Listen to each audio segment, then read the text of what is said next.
Hey, y'all, this is Trent Knox with the Esports Business Network podcast. Today is going to be the Ebnp number 13, and our guest for today is Landon Gorbenko. And we'll get to know about what he's doing in esports as far as up there in Canada from where I'm at over here in the Austin area.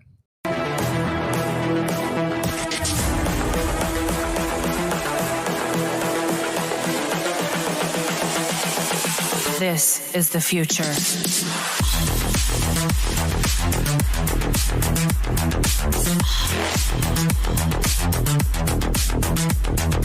Evolution.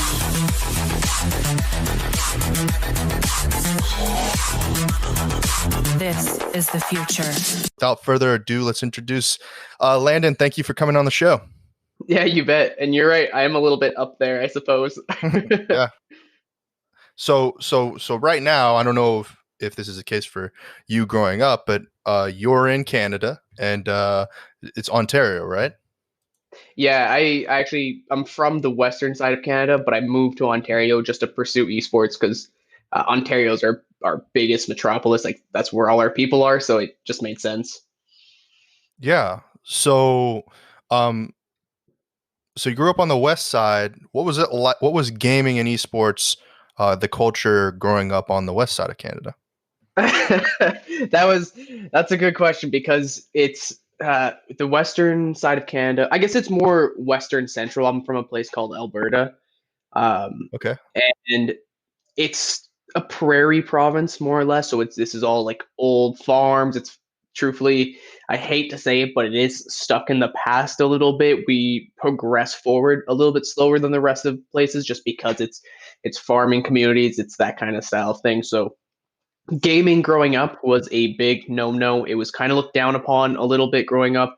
Not from my family per se, but just from the general community. I was very secretive of my gaming growing up.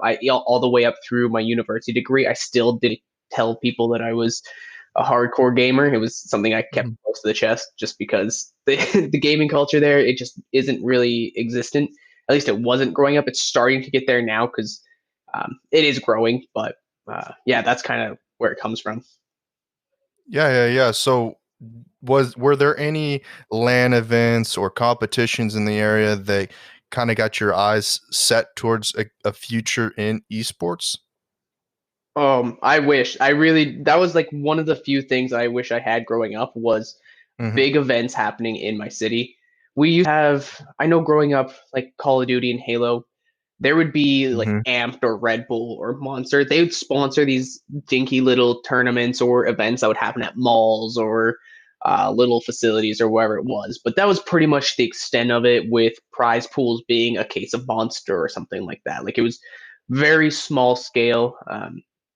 When I went home a few years back, when I was at home, there was a scene starting to develop. There was something called the Calgary Esports League, the CEL, and they were basing it out of the Calgary Science Center. So it was reasonably large scale for considering there was nothing before that, and that fell apart within a few months as well. And oh man, it's there's just really truthfully not much for esports events or anything like that growing up, which again is one of the primary reasons that I moved when I was starting my career, is because if I wanted to be in esports, it was not going to happen in my hometown because there was just no money, there was no business there was no events, no LAN centers. The LAN center that I used to play at is essentially like a hole in the wall that had plastic tables and chairs and then like a 20 mediocre computers. Like that was the extent of it. So no, I grew up in an environment where the competitive or the industry of esports did not exist. Yeah, I can relate to that. Of course, I mean, if you were in this squad cast with us, you could see it where we have these sort of digital maps, and I'm in this area that's very rural, and Landon over here is in a very dense, populated area in Ontario. Going back to growing up in Alberta, though, did you have like a tight niche group of friends that were still competitive and like to play, couch co-op or something like that got you into the competitive spirit? Yes and no. I was really, really secretive about gaming for a long time. So I lived on the digital world side or the digital side of things when it comes to gaming. Like, when Oh, okay. Xbox Live first became a very common thing for people to use, I spent Hmm. all my days on Xbox Live, and then I was one of those hardcore players in WoW and RuneScape. So a lot of my gaming community actually happened online.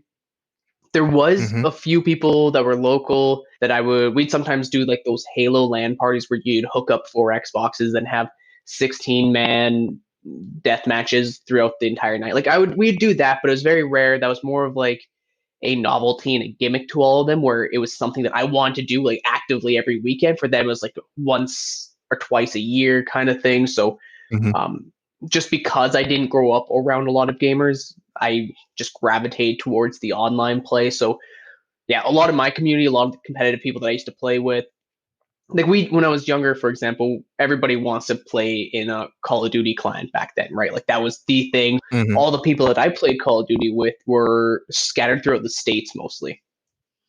Hmm. The US or in Oh no, Canada? yeah, through the US, because there. I mean, I always did US. some gaming communities within Canada, but back then it was mostly like the people playing online were people from the US, and so that was just where my community was anybody that was online basically. I know this is going to sound funny to international people and to some US and Canada people, but I've never been to Canada. Yeah, there's been several different times in which I was on the way to go on like a vacation, family vacation, and ended up not going, but I'm not too certain. What's it like in Canada when you need to go and buy a game or buy a console? What is the process? What do you have to do? Like, is there a GameStop? What kind of stores are there for gamers to get the products that they need? Yeah, it's a good question. Pretty much, you can think of Canada, the market or the way that you do things or buy things is identical to the states, but we just Hmm. wear more clothing because it's colder. Like that's pretty much that's pretty much what it is. So, um, we had, because GameStop is the one that's around now, but growing up we had EB Games. GameStop bought EB Games Interesting. a while back, and then we had a store called Future Shop, which is Oh, cool. for all intents and purposes is equivalent to what Best Buy is for you guys. A Mm-hmm. few years Mm-hmm. back, probably like 7 or 8 years ago, Best Buy bought out Future Shop, so all of our Future Shops are now Best Buy. So it's the same story there. Is Okay. we go to Best Buy, we go to Walmart. We have a few Canadian market kind of things, but it's essentially the same thing as the States. It's just colder and less people. That's that's pretty much what it sums up to. That's very cool. So you learning a bit about your history in gaming and things like that. So in Alberta, you mostly were a part of online gaming communities through Xbox Live, and were you also a PC gamer or just console? Um, Initially I was console, so I loved my Xbox. I was one of the biggest Xbox fanboys in the entire world. It's just that was my jam, right? You pick a console and you love it. That's kind of the thing it goes. But as I got older and as I started working, because I worked fairly young, started saving up money, and then I bought a PC, which has kind of led me into playing WoW. So I went from, Oh, okay, yeah. I'm trying to remember the game progress or like the progression of the games I played. So it started out with obviously Halo, because that's like 2001 area. Moved into Call of Duty. Hmm. I've pretty much been a consistent RuneScape player throughout my entire life. Not now, but growing up. And then after, I just kept on buying the Xbox consoles, so the 360, the One. But Hmm. somewhere between the 360 and the One, bought PCs as well, and I got really into WoW, and um, I just kind of fell into that WoW trap for a few years, which is it was a lot of fun. Hmm. And I know a lot of people are still into it, so sweet. But kind of a mix. So now I'm almost exclusively PC gamer because I play League of Legends. That's my primary game. And then if I'm not playing League, I'll play something like Apex or Warzone or something like that. Love Apex. Apex is probably one of my favorite games right now, but those, I prefer them on PC. So I've become a mouse and keyboard person pretty much to the core. I don't know. I don't even remember the last time I played a console. Yeah. Yeah. I mean, for me, I really relate to the World of Warcraft story. Warcraft is Warcraft and then World of Warcraft for me. Some people are sort of the other way around. They started World of Warcraft and Yep. played World Warcraft 3. I think that with that, it's a great introduction into like the real world of gaming. I think a lot of folks. I just had this conversation yesterday on a set for a client with one of the guests that was on in the show. That she was trying to or I guess she wanted a validating factor that she's a gamer, and I was expressing it. These days it's more about how you're getting involved in gaming, and World of Warcraft is one of those things that you really can get your hands in, and get involved in a community aspect. But anyway, back to esports. So online gaming, you've played consoles, you're getting online communities. You're now, once you get a little bit older, and a little bit more involved, you've gotten a desktop or a laptop, and now you're into PC gaming. What was the first experience with competitive gaming and tournaments, and when was that first experience? Whether it just be as like a an attendee or someone who's watching the scene. What was that first Oh, experience? that's another good question. Because one of the things growing up that I wanted to do more than anything was go to those big conventions, like whether it was E3 or I don't think DreamHack or any sort Mm-hmm. around yet, but like that style of thing. We have another convention in Canada called EGLX, which was a great one. But Mm-hmm. because of where I Yep. grew up, there just wasn't anything around. So uh, for someone being in esports, my first like true esports experience was much later in life.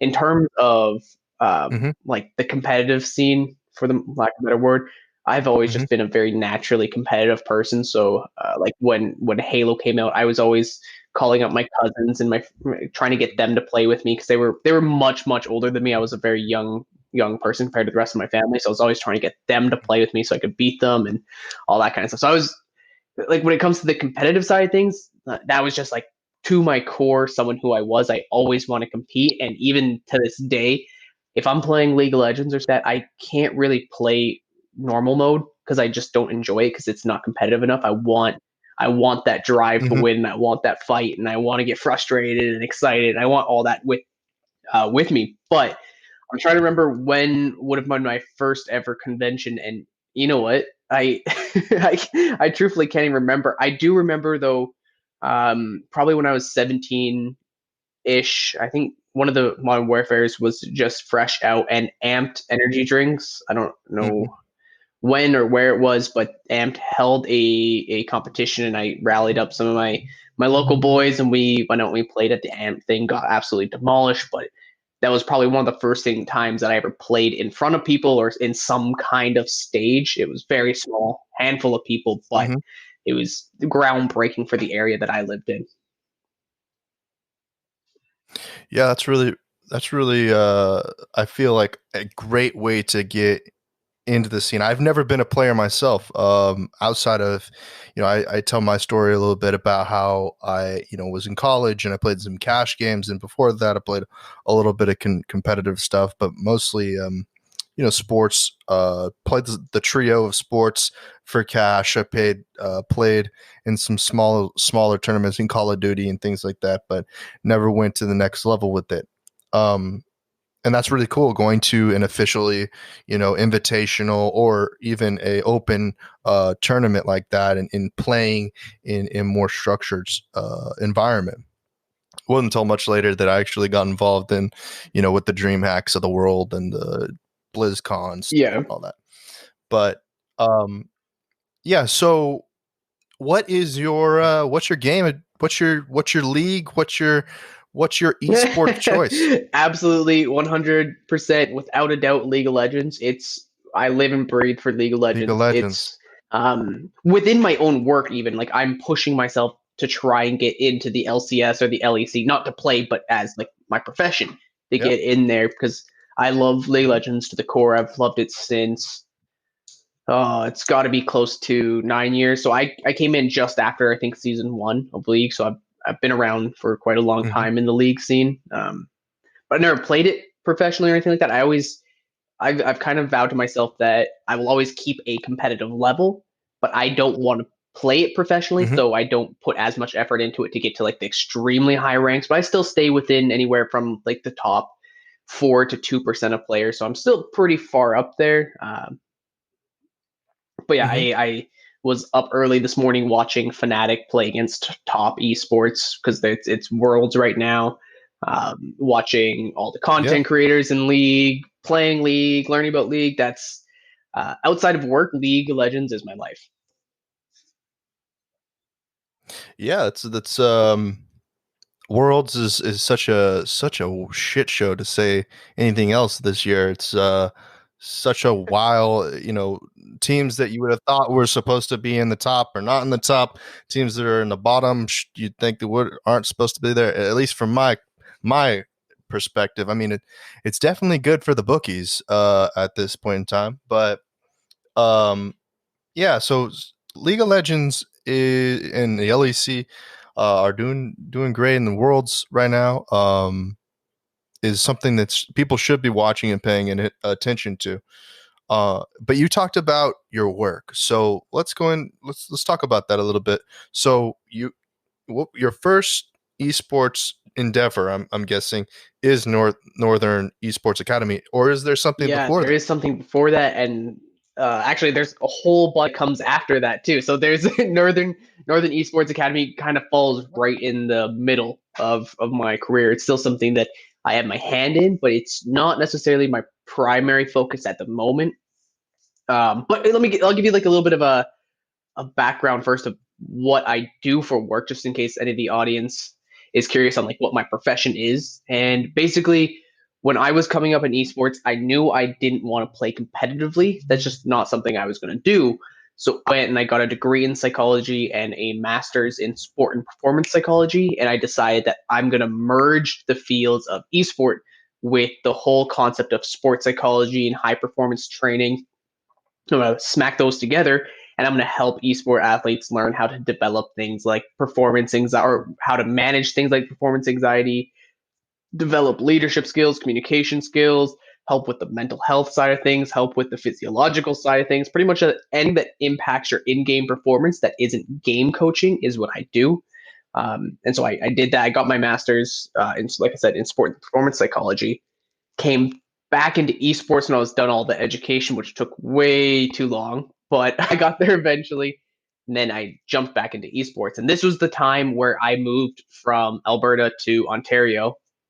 Again, just because Ontario actually has an esports scene. And this is where I kind of really dug my heels into the esports side of things. And I kicked it all off with starting my own consultancy called Vertex Performance, which is why anytime you see me online, a lot of my like my Twitter handle, my Twitch, my Instagram, a lot of those things, if you're looking for me, you'll find them under either Vertex Psych, Vertex Performance, Vertex, whatever it is, you'll always see that Vertex handle. That's just because that's how I started my journey. And so what I did was this consultancy, I then approached a lot of the local teams within Toronto, started working with the local teams, helping them out with the mental and physiological side of training within esports. That was all great and well. I don't know how well a lot of your audience is going to know the Canadian industry, but it's bad. There's not a whole lot of money in the Canadian side of things yet. It's just even though where I come from is far behind, Canada as a whole is still far behind, even when you compare it to like the States or the UK or Denmark or China or Korea. We're just very far in the past. So I learned that there wasn't a whole lot of money in the coaching side of things within esports fairly quickly. Like I learned my lesson fast, but that's how I kind of kicked off my journey within esports was Vertex Performance, the mental performance consultancy. That was pretty much me And like my website's still that, my Twitter, like I said, everything online, my footprint online is still that initial company because I still run by that a little bit. That's something I do more on the side nowadays. Because I realized that there wasn't money in that side of things in Canada at the moment. There is, like I said, there is in the States, there is in Europe, but not in Canada. I had to venture out a little bit to try and figure out other ways to kind of move the industry forward, generate some income, and just survive until things get better. Which is at one point when I was working with one of the local teams. The team is called SXD. The owner of SXD approached me with the idea of starting up a company called Northern Esports Academy. And the whole premise of this was to really kind of bring in a traditional sport training model into esports. So let's say we had a 14-year-old player coming into the industry who wants to do Fortnite. Cool. We'll bring them into the academy. One, we'll train you with all your in-game skills. So we'll help you with your rotations, your aim, your box building, whatever it might be. We'll help you with your in-game skills. We'll provide the coaching staff for that as well. But we'll take it a step further. We'll provide the mental and physiological training that you need. So you're not a toxic person online. You're not burning out. You're not having all these other kinds of mental issues pop up after a year or two of playing. And then we're going to take it even further than that.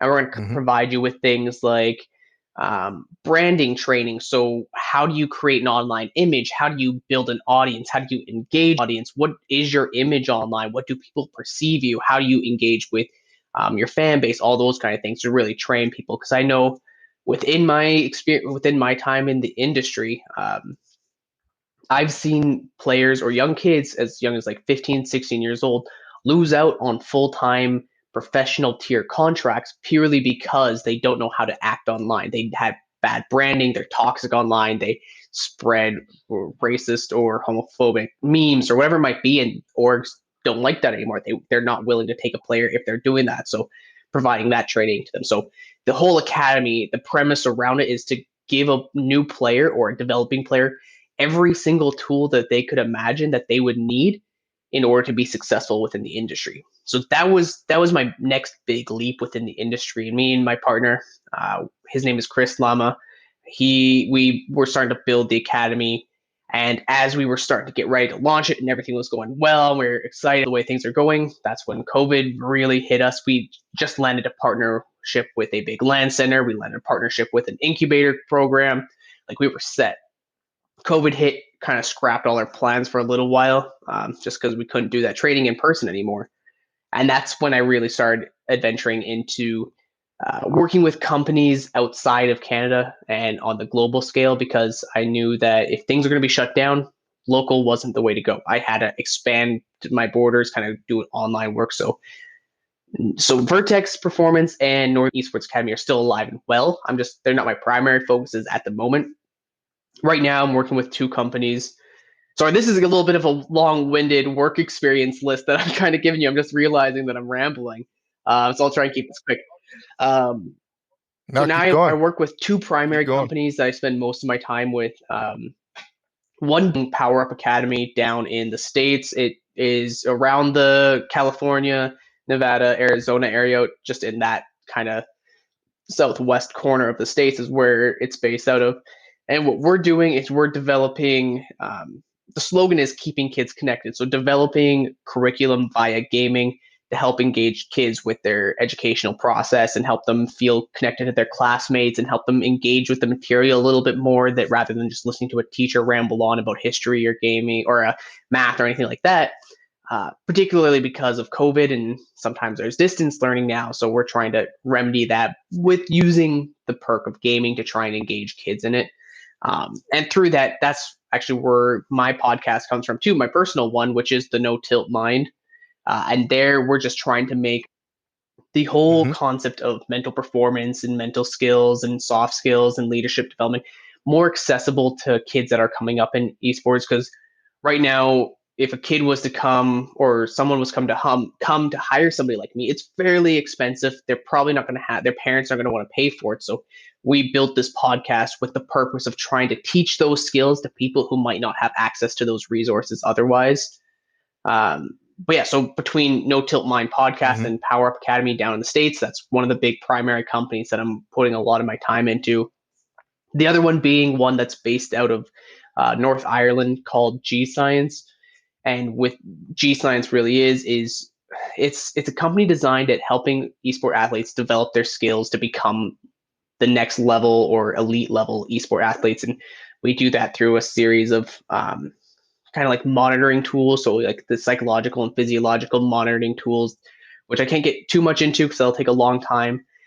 And then we have our coaching models that we work. So we have the sports science side of things, we have the sports psychology side of things, and we use the incoming data that comes from teams, and we develop training programs. So we really help teams kind of go to the next level and become that elite level squad. And we're working with a few teams throughout Europe, and we're also trying to land some bigger contracts right now. But I come in on that side as the mental expert or the mental skills coach, or right now my title with them is the head of coaching academy. So just trying to get coaches up and ready and players up and ready to compete.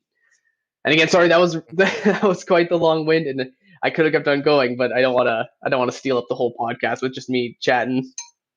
No,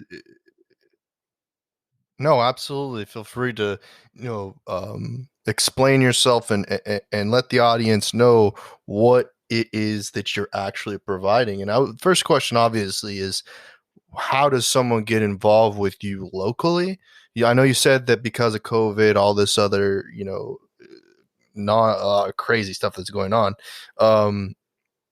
How does someone get involved with you locally? What is your local impact Yeah, in so Ontario here's the thing, and or this is kind Toronto? of like a piece of advice for anybody that's coming into the industry is, and this is going to be blunt, and it's going to be a hard lesson kind Hmm. of thing, but nobody wants to work with you when you first come into the industry. And that sounds kind of harsh for me to say, Hmm. but esports as a whole, the industry right now values experience over anything else. So despite me coming in with a degree in psychology and a master's in sport and performance psychology and an entire lifelong investment into the esports space, nobody knew me, nobody wanted to work with me, and nobody really cared. And the reason being is because I didn't work with local teams, I didn't work with bigger scale teams yet. I had to put in time to get recognition. So this is where my piece of advice comes. If you're trying to get into the esports industry, don't expect teams or organizations or businesses to pick you up right when you come into it. You're probably going to have to volunteer some time, get your hands dirty, make some mistakes, learn from those mistakes, and just build yourself up. Because that was a hard lesson that I had to learn. I was a little bit naive, and I was like, man, I got all these things going for me.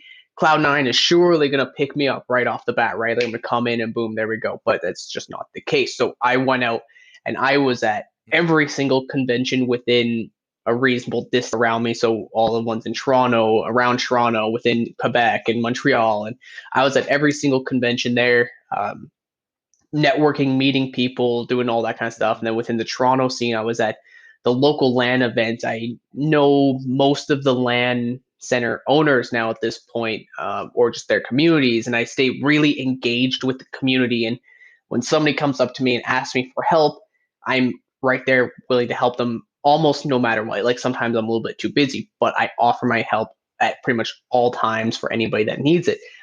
That's how I kind of built up a little bit of a reputation within my local areas. It's starting to get a little bit out there and kind of across Canada, which is awesome. It's great seeing that starting to happen, but I really had to go out and find Hmm. people to work. So people weren't coming to me, people weren't looking for me, people weren't curious about what I Hmm. did. I had to go out and show them what I did, and I had to really put the effort in to showcase like who I am, what I do, and why it's important.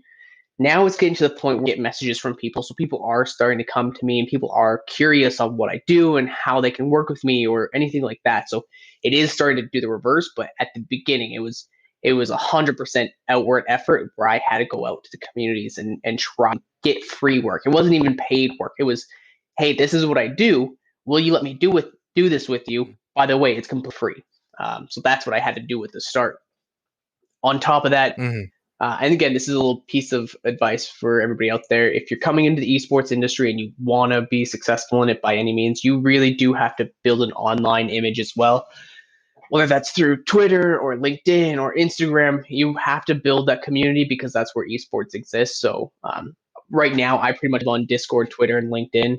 That's just a lot of my work. A lot of my everything that I do happens through those three platforms. I don't actually know if I answered your question. I kind of got into another tangent there, but You kind of answered it in certain ways. I think I need to, maybe turn it into plain English a little bit. I think some of it was very nuanced. If you are already doing, and I relate to this 100%. That's why I can like translate it a little bit because I was listening. Is that if you don't already have a community, don't already have a network, and you're coming into the esports industry and you're saying, "Hey, pay me to do something that I don't have the experience to do already." In the local scene, the question, but back to that question is that people are going to wonder, where is that notoriety? Where is that validation factor from something like you you told us, sold us. There's a Freudian slip. A C9 or a TSM or 100 Thieves or any of these bigger organizations that have a international presence. So they're looking for those keywords. Now, the only caveat I think of in my experience is there are people whom are career transitioning. So if you're obviously if you're a someone who just graduated college or high school or technical school, what we were just talking about, that specifically is true. But if you're career transitioning from the tech industry, you've got 10, 15 years in some sort of sales position, development position, or something like that, you're going to have a little bit more leverage when it comes to esports, at least from my experience, because they're going to try and use the network that you've built up in working for Apple or working for IBM or Intel or any of these companies to get investment. So as an investor, it's a little different, but as a contractor or someone looking for employment, you're right on the head, Landon. And that's my personal experience. As someone who wanted to start a business who had no experience as far as gaming or any of that, career transitioning aspect, you start off from ground one. You do volunteer work, you do content creation for free, you do whatever you can do to get your name out there to build up that portfolio. Does that? yeah, I feel like that's kind of the similar thing what you were trying to say. I think the only thing that we didn't get to is with the local community. Like, what can you do for me personally, what can I to do make those personally? impacts? Or you, or any, or to add to your advice, or what do you do, and then what can other people do, to assist you or get experience from you or work with you in expanding, I guess, that presence, because you did say that Canada, Yep.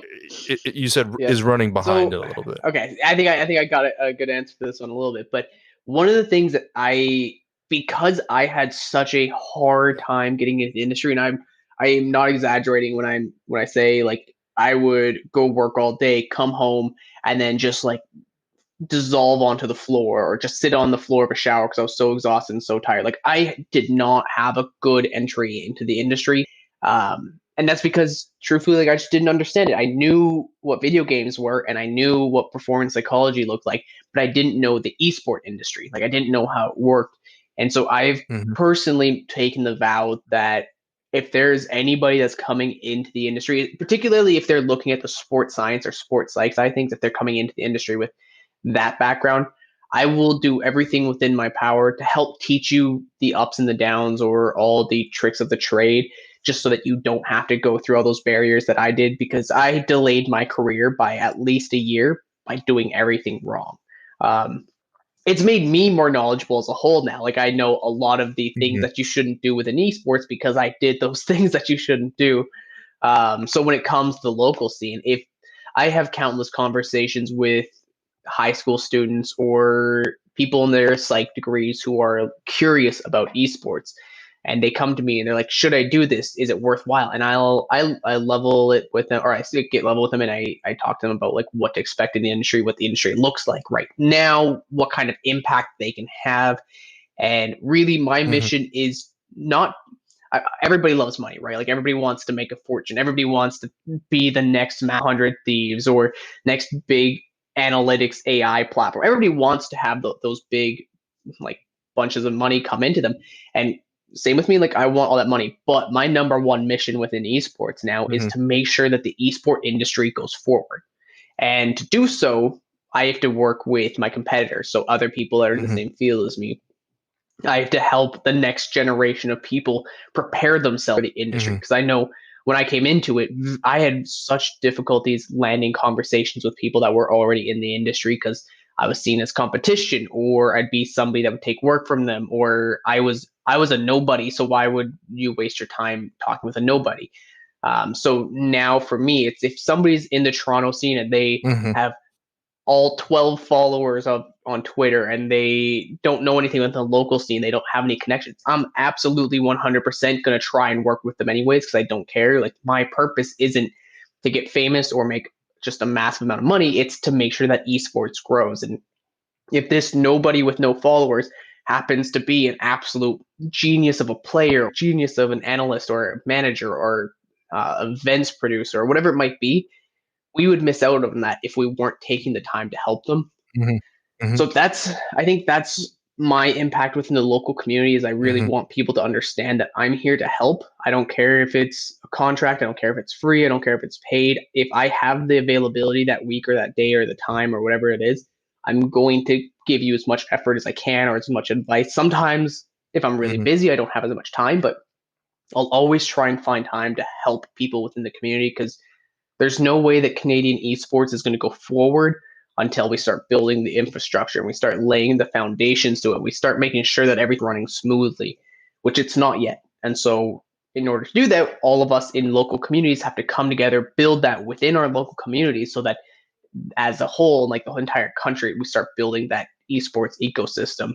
Because I know the States has been actually doing it pretty well now. And you got things like the Indie Gaming League, or you got the hubs happening in LA and throughout, can't remember where in Texas, but there's some great places for esports in Texas, or the Midwest has some great places for esports. All these communities are starting to kind of blossom within the United States, and that hasn't really happened. There's some starting points in Canada that is starting to happen, like Vancouver and Montreal and Toronto, but it's still very early days. So we really, as professionals, we have to be going out there and putting in the hard work. And truthfully, like a lot of the hard work that I put in or other professionals put into it, we might not see the rewards because this could take a very long time to develop, but someone has to do it. And that's the kind of impact that I want to have for the local scene, is being one of the people that lays the foundation so that the next generation of professionals and the next generation of gamers can thrive.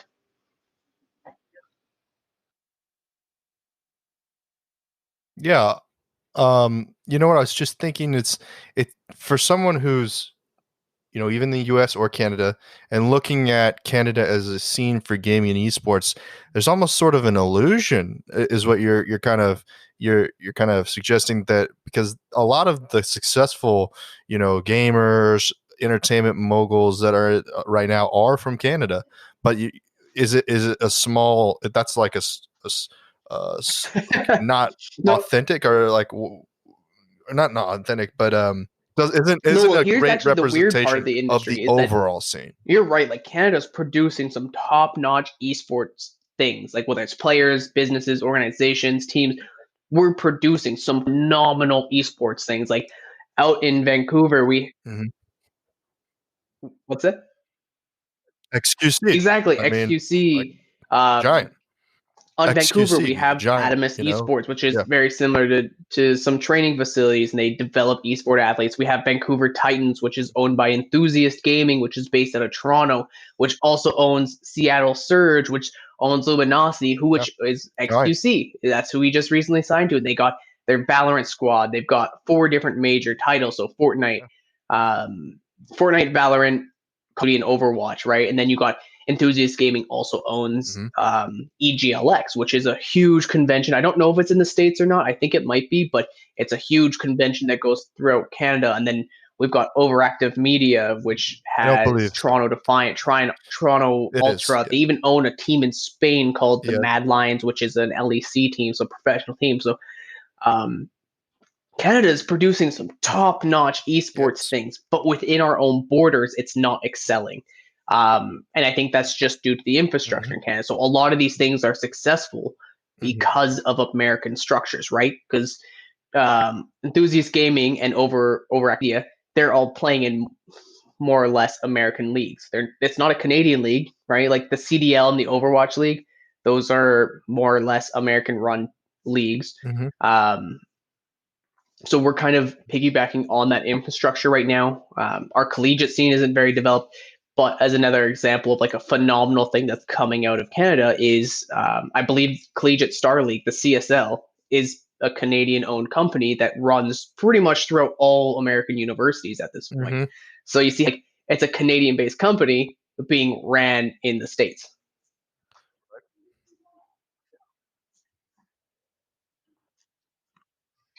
Yeah, I know that I recently saw, I can't remember who did the interview, but the owner of the Collegiate Star League, he was recently on a podcast, and I listened to him talk about, you know, some things, and the one thing that really stood out was he's been a game developer for quite some time, and you know, had developed a game for Michael Jackson. That's about as much as I can remember about that, but you know, the Canadian scene, yeah, it is put professionally. It's a big player. The only thing about it is there is a slight illusion, and I think that, you know, this is something that I don't talk to too many people about that much, is that esports, it's very difficult. Actually, I kind of talk about it, but I'm going to say it in a different way. Is that to get a perspective on what esports is as a culture and an industry is very difficult, because it's so broad. There's just like so much going on all the time, and everybody is trying to get, everybody who wants to get involved is trying to get involved.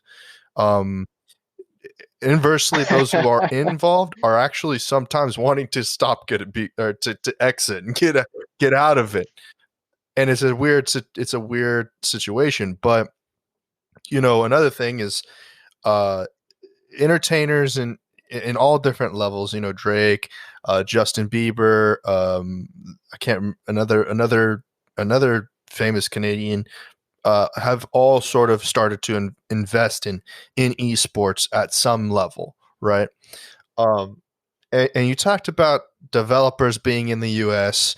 and that being because developers in the U.S., the football sometimes is seeded in the U.S. And ironically, though, 100 Thieves, you know, Nate Shot, Matt came on, did a video right before I got on the show with you. I guess it actually is about 3 days or a few days ago, almost 5 days ago, talking about how he's exiting CS:GO. And so it's kind of got it's kind of double ended. So you have leagues that are hiring, for lack of a better term, or contracting players that are international, but because of the, I guess, lack of structure to the esports industry, which why it becomes kind of confusing. The players, the coaches, the analysts, they all are kind of struggling to find a solid foundation. So I don't think that this sort of conversation we're having necessarily is indicative of a lack of presence or scene in Canada or the US. It's a lack of structure to the culture and industry, because someone who really badly wants to play CS:GO, but grew up in an area halfway around the world from Europe, is going to struggle really a lot, just a lot. And that's because the bridge between them and being able to compete in Europe or be discovered by a team that's willing to compensate them and support them in that endeavor is it's incredibly difficult. Like it's almost the impossible feat. But what the general public and the people who are thinking about or dabbling or touching their feet into the esports realm think that it's just all ninjas, all boogas, all uh, double lifts, all nade shots. It's just all these incredibly successful, Cinderella stories of how, they lost their slipper and the prince showed up and helped them out, which ends up being the esports organizations. But then you get, your Tfue situations, and you get, you kind of end up going through this. So I guess that's a really colorful story. But this is the question I think I want to ask you is, how are you tackling sort of the confusion when it comes to, meeting new potential clients, when you're talking to new collaborators and trying to, I guess, simplify or condense that's a big one. some of that kind of So I think confusion. a lot of the early days works that I've been trying to do, and this isn't overly effective because this is like one-on-one, but like explaining to parents what esports are, because a lot of parents don't get it. Like they think it's still just Mhm. mindless entertainment. So I spent time early days explaining to parents of like what exactly it is, why it's not as dangerous or as scary as they think.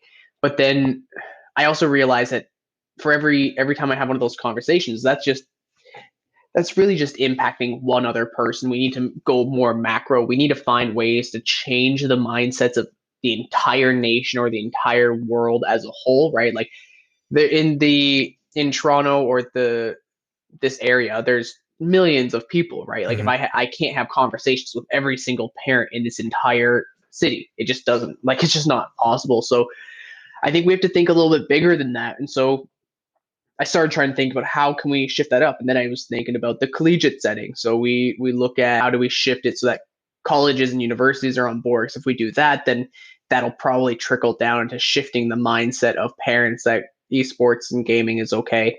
But and I know it's a little bit there's a little bit of difference between Canadian and American systems right now for the collegiate setting. Within the Canadian scene, a lot of presidents or VPs within the universities are adamantly against esports. Not all of them. So there is some schools here like Western and Durham, and like there's great places that are accepting and embracing esports, but as a whole, it's not happening yet. Mhm. So we even just go like we have to think larger than that. Like, how do we make communities and societies as a whole start embracing esports? Because in order for the universities to accept it, society is going to have to probably accept it. And when society accepts it, universities will take it in. Once universities take it in, parents will start seeing the value in it. And that's kind of the tiered system there. And I wish I had a great answer for you. I don't. I'm still working on something like that. I'm still trying to figure out how do we shift the perception of esports and gaming and make it Mhm. seem legitimate and real to just society as a whole. Um, it's still an active question, but I think as far behind as we are right now, and Mhm. how as far as or as many people that don't believe esports is a legitimate thing or don't understand it, I think we are making some pretty tremendous headway right now, especially because of COVID. Like esports was pretty much thrown upon a lot of people during the COVID times, whether it was sports networks showing games or the explosion of teachers starting to understand tech a little bit more, because I know that a lot of distance learning forced teachers to understand tech a little bit more. And when they understood tech a little bit more and how to integrate it with education, esports and gaming kind of comes hand in hand with Mhm. tech, and you start learning that, oh, okay, so digital platforms aren't all bad. Um, yeah, so I think COVID is actually helping, not necessarily bring in money to the industry, but Mhm. just help with the perception of the industry, because people are starting to be more accepting of this. I know if I was growing up now, if I was coming up in this day and age, I probably wouldn't be scared to tell people that I was a gamer, because it's fairly well accepted by this point. And I especially think this is one of my Mhm. personal missions too, is as as you work with Mhm. professional organizations and you teach them the importance of outside skills other than just in-game skills. So we're talking things like sleep schedules and physical health, so nutrition, exercise, and mental health and mental skills and team building and team culture. When we, as professional organizations, start incorporating that more and more and more and more, Mhm. we're going to start setting an example for kids, the next generation of kids, that this is what a professional Mhm. esport looks like. And then when we look at that professional, it's a dude that's, or a female, or anybody that's extremely healthy. Not extremely healthy, they don't have to be bodybuilders by any means, but they're healthy, they're fit, they are not toxic online, they have good team culture, all that kind of stuff. And that's going to trickle down, right? Because anybody that wants to be pro knows that to be pro, you have to mimic what this person is doing. And so you start seeing all these healthy behaviors start coming out of kids rather than all these really Mhm. unhealthy, really bad kind of what you would the stigmas that's attached to gaming. You start removing those because the professional organizations have set the standard. So um, when I'm working with amateur teams or semi-pro teams or pro teams, that's one of the things we're focused on is setting a standard for the rest of the esports scene within that area or within the global setting. Because if the organizations are something that kids can look up to in a positive way, the kids are going to adopt that. Parents are going to like that. Schools are going to like that. We're going to see that esports and gaming can be a positive thing. And through that, we're going to change the perceptions of just what this industry is. And I don't actually know if I answered your question there because I tend to ramble and go off on tangents a lot. So I can't even remember what the original question was, but I hope that answered it. And if it didn't, I'll try again.